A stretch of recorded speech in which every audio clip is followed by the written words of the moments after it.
Hey y'all, it's your good sis Erica Vane back again with another Grownish video. And in this video, we are breaking down episode 5, which was a heavy one. Let's get into it. Alright y'all, episode 5 of Grownish was definitely a heavy episode. They tackled the conversation around Black Lives Matter, as specifically focusing on the fictitious killing of an unarmed black man who was jogging.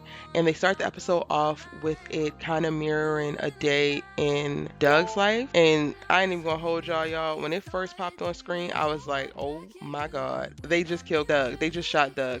I was freaking out. I gasped for like forever. It was very hard to watch, and it really took me to a place of just kind of like being back and in the thick of last summer. Like, this has been something that has been happening for a very long time. This is something that has not stopped. It's just getting filmed now. It's just getting pushed out to the masses and covered a bit more.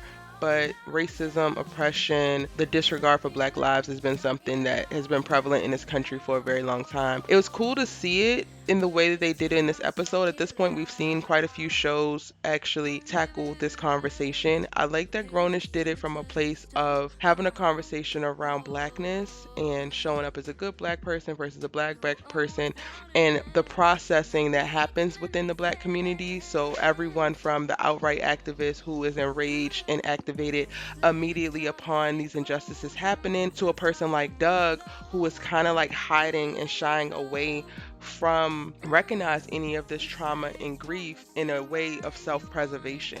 And all of these iterations of Black person or Black psyche in the midst of this trauma and these assaults that are being waged on the Black community, they're valid. At first I was struggling with the idea of watching Luca's sister call Doug a bad Black person, and she seemingly forced activism on him in this entire episode and really pushed back at the idea of him wanting to disassociate or wanting to distract himself and other people from what was happening. And that kind of felt weird. Like, it kind of felt like it was doing too much. And honestly, again, it mirrored a lot of like what we saw in the summer of 2020, where there were conversations around Black people not doing enough, but then also you can sometimes fall down a rabbit hole and jump in and all your whole body's in, both feet in, and you're consumed with all this trauma and grief and stress, and you're not making time for Black joy. You're not making time for taking care of your mental and emotional health, and then you become consumed and depressed and all of these things. And I love that they actually had the conversation in this way, because while Doug was actively practicing avoidance, nobody has to take up the mantle, right? Like, nobody has to choose to use their Black life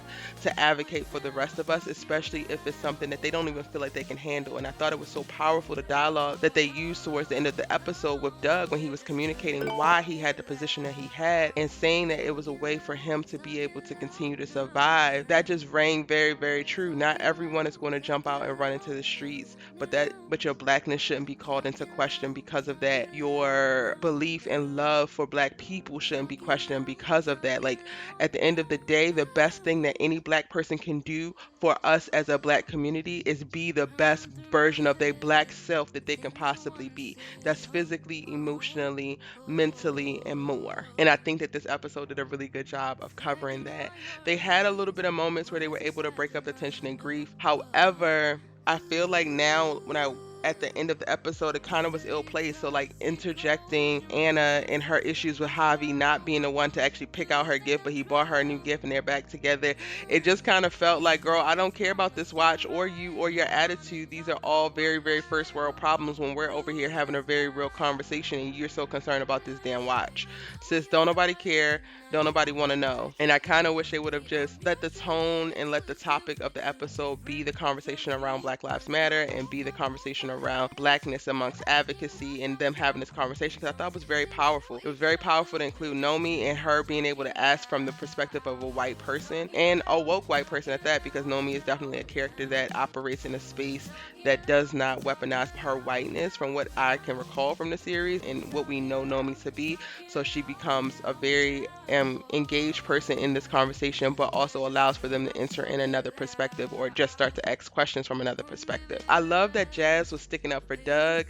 And that to me gave me feels of like, okay, maybe they're going to be able to reconcile, maybe they're going to be able to be okay, because she definitely came to Doug's defense and really confronted Luca's sister. But then by the end of the episode, Doug is kissing Luca's sister because we know that he's been feeling her. He's been feeling her since last episode, and he found out he didn't want to go there after he found out it was Luca's sister. So I definitely think that we're about to walk into a love triangle. Overall, I think that they were able to handle this heavy subject matter, but do so in a very nuanced and important and impactful way. But then also they were able to, by the end of the episode, have such a deep conversation that parlayed us back into the lightheartedness of the series. So I'm expecting for next episode for us to dive a little bit deeper into what it's looking like right now with Luca's sister and Doug, as well as what's happening with everyone else.